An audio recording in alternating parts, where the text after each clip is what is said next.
আজকে দোয়া মাহফিলে উপস্থিত যারা আছেন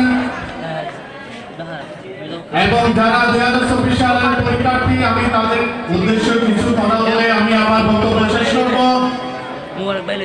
যারা 2024 সালের পরীক্ষার্থী আছো তারা মনোযোগ সহকারে শুনো।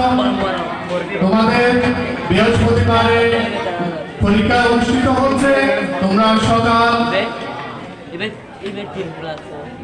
8টা সাড়ে 8টার দিকে এই মাদ্রাসায় এসে তোমাদের উস্তাদের দোয়া নিবে, সবাই তাদের পায়ে সালাম করবে এবং শেরেবাংলা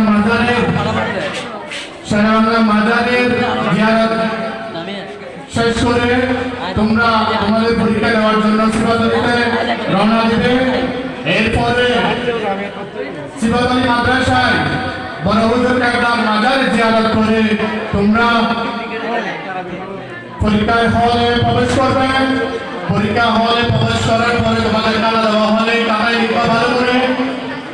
এখানে আমার মেসেজ হচ্ছে তোমাদের জন্য, তোমরা প্রশ্ন পাওয়া মাত্র আগে চিন্তা করবে যে পরীক্ষায় পাস হওয়ার জন্য তোমরা যদি কমন আসছে কিনা দেখবে। আসলে আগে 33 পাবে যে এরকম করে আনসার করবে। আনসার করার পর তারপর তোমরা এর পরের গুলা কি করবে, প্রশ্নগুলো লিখতে থাকবে। ঠিক আছে? আগে প্রথমে তোমাদের মনে রাখতে হবে যে কি হওয়া, পাস হওয়া 33। ঠিক আছে? আগে তোমাদের কি 33 পাওয়ার মতন করে লিখতে হবে। এরপরে 33 যখন উঠবে মনে হবে তারপর সবগুলো আনসার করার জন্য কি করবে, চেষ্টা করবে। ঠিক আছে?